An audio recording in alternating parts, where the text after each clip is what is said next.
tunlai khovela breaking news lua rang mai Russia le Ukraine in car boruak tang tak mai chungchang hi I han thlir teng mani fashin ngei mai beituma in ro samek le khovel ram dang te hlau lem lo tu Russia chuan tun hnaya Ukraine chu run mai don emni ti thei khopin Ukraine le Russia in rina ram rivela sipai nuai chuang fe le ral thom thapui pui atolut mek zela heti lai hian Ukraine sarkar po a om mai bi khau lo Ukraine hi Russia laka chuan chaklo zokin te naw zok fe ma se mani lo inveng chunga mel ma sipai te lo beile zok tur an ni wang le ral thuam thapui pui mai an nei ve thoba ka Russia nena buina an nei chawhnua America le Atlantic ram in zom khom pol NATO ten ral thuam mai ba ka sum le pai manga Ukraine hi nasa taka an tran pui chho zel awang hian Russia sarkaro pui taktan po han kalpa ngot thei ani don hau lo ti chu achiang hle ani Russia hian enga tinge Ukraine hi heti takmai arum thei tak mai ti hi zona poimo tak ani na taka chuan Russia in Ukraine ram hetia a han chai kwalvel chan ber hi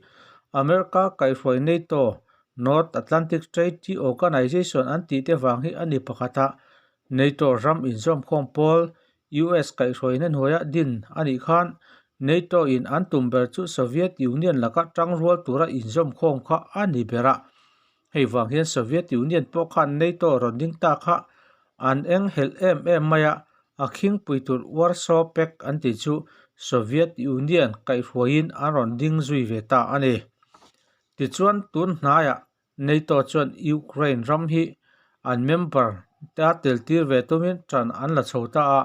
hei hi Russia chuan du lovin NATO in ram zau zel tuma ma alak na chu Russia hian an ngai theilo em rangani hetiang ani wang hian NATO le US chuan Ukraine hi an backup plata US pei chuan US dollar millions ani lai le Russia sipai te lo ma chon na tur ral thuam tam tak Ukraine ne na hian hlan to in NATO point a sipai te le ral thuam tha te chu Russia laka Ukraine chan tur hian azar phar chho mek pok ani hetiang ani chhota ka chuan khovel chuan Russia le Ukraine in kar boruak so sang mek chu a thlir thup lo thei ta lo Russia hian Ukraine ram riwat hi chu kar lowa a hne thei rin ani lain Ukraine hunga dingtlat NATO le US te hi Russia tan mu mai chi an ni hau lo enge lo thleng don ti chu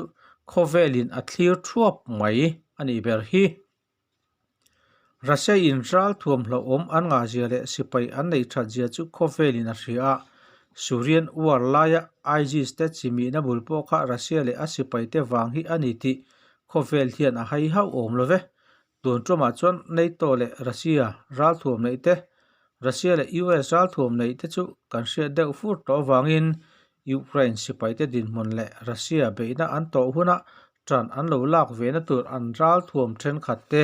kan bi kwal ve thuak ton ani Ukraine hi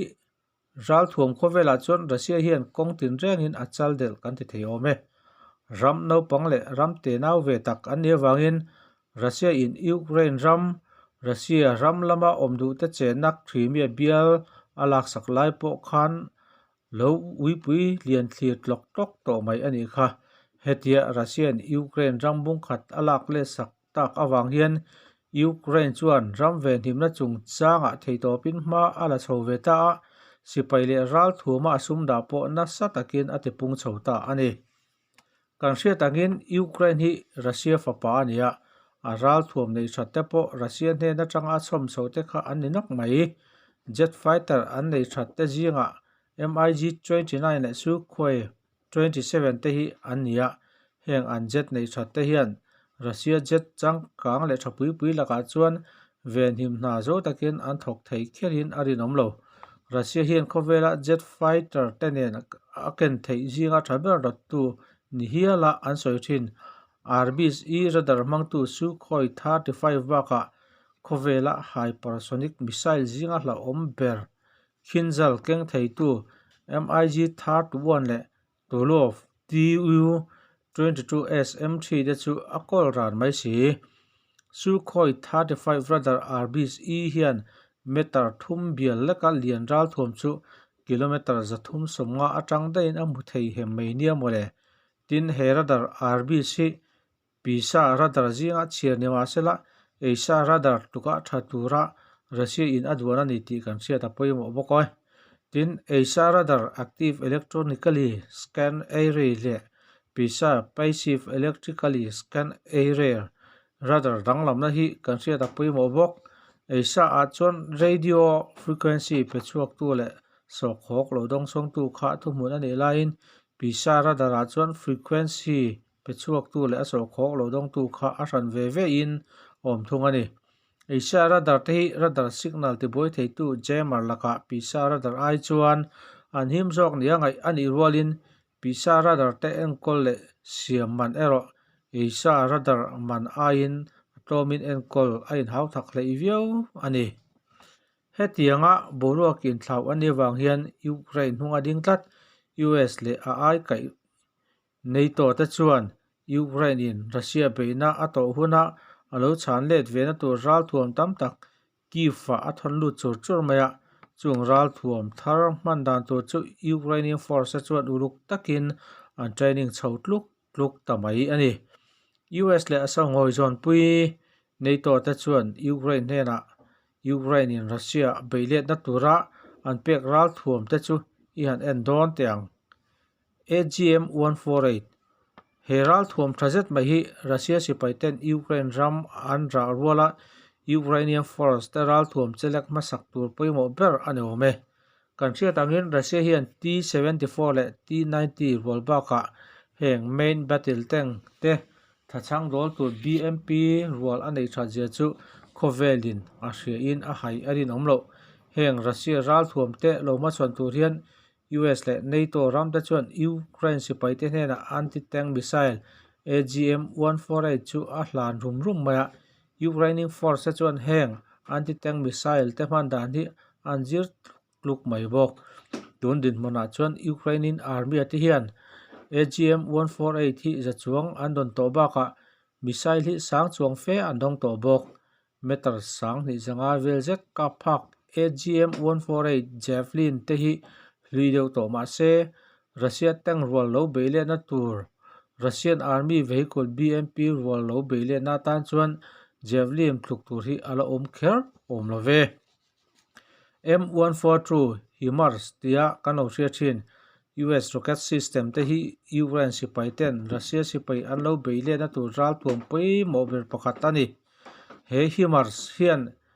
MM227 rocket tube omin trakpanga phur kwa zung the ani boka HIMARS te US in Ukraine hena ahlan thar aral thuam pui mo tak ni in GPS manga missile te kai hroi ani wang hian he M142 HIMARS laka hian Russia tank rol te le armor vehicle te an himbi kherlowang he HIMARS chungchang hi Mark Kankain US Marine Corps officer retired chuan Ukrainian Russia a beile na tur ral thuam thaber ni in alo soi to bok ani FIM-92 Stinger he surface to air missile noksak zia hi Soviet Union in Afghanistan arun masak tum khan alang siang to hle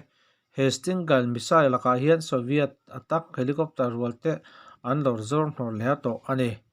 he FIM-92 missing in putson a ken kwa zung thei chi hi azang khai angin melma tan an hoksak em maya Russia Mi-28 le Mi-24 tan po FIM-92 hi noksak ber tur ani tui chu thil chiang sa ani Stinger FIM-92 te hi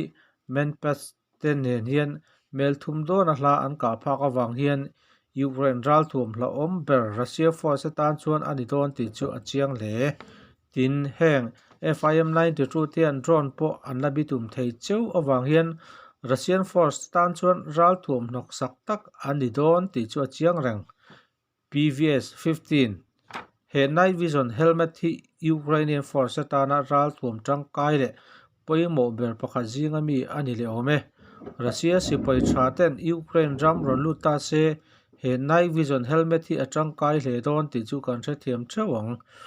Russia sipai ten Ukraine ram an ron ra a an lo thlen nuwa he night vision helmet hi Ukrainian force tana ral thum tangkai berpol ani chho ngei arinom he night vision helmet hian Ukrainian force ten zanama ral an beikonga nasatakin Ukrainian force te apui ngei don ni inalang heng baka hian America in Kiev khopuya Joint Strike Fighter F-35 ada ania an soite po hi Russia tan chuan mit ti kham tu ber ani ngei arinom ve bok kan hriat tuangin Ukraine hian Russia laka Crimea ram alo chan tua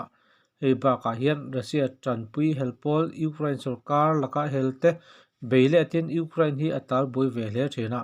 hei wang hian Ukraine chuan a sipai te tunma tang khan tipung chawin sipai hlopo ati sang na sa em bok Russia tranpui helpol beya manhel Ukraine sipai te hi an ram no pan ain in dona muala ton hriat an nei nual to ti hi mai chi ani haulo heng kan soi baka hian Ukraine hian ral thuam tha tak tak baka Russia sipai ten Ukraine an lu huna man tur tang sang ni don baka sipai in do thein boi ni chuang anei ve me bok heng baka hian Ukraine president in alo soi tuangin Ukraine sipai te yang kun sang ni som palia Russia beina an to tang khan nasatakin melma beiturin anin bua sei tua hei wang hian Russia hi sipai le ral thuma Ukraine ai chuan chung nung jok hle ma se tongpong basangam chi ani bik kherlowang kan hriat angin Russia chuan ni som chuang or tur in do nun chanzir turin Belarus sipai te nen bul an tran chho meka hei in do nun chanzir na hian Russia chuan a sipai sing thum baka aral thuam engomazat Belarus a hian chopin heng zinga hian S-400 po atil ngei ni na soi hei in do nun chan baka hian Russia chuan teng le armor vehicle mang leilama melma beite po alazi chhun zom don ni na soi om chho mek bok Russia hian Ukraine hi NATO ram ani tir don nge Russia hian Ukraine hi lu chu in Russia ram bung khatatan arin lu lui don ti chu hunin alaron thil fia tura ngai phot mai ti ang viewer ten he nangen na jefe leila kan channel mina subscribe sak lo khan mina subscribe sak ve ngei turin kan han ngen chuwa tin kan video upload thar te in lo dona in lo munghal zel theinan in tan po arem chan jok na ani dona chuwang chon notification bell kha in metanga ola in da don ya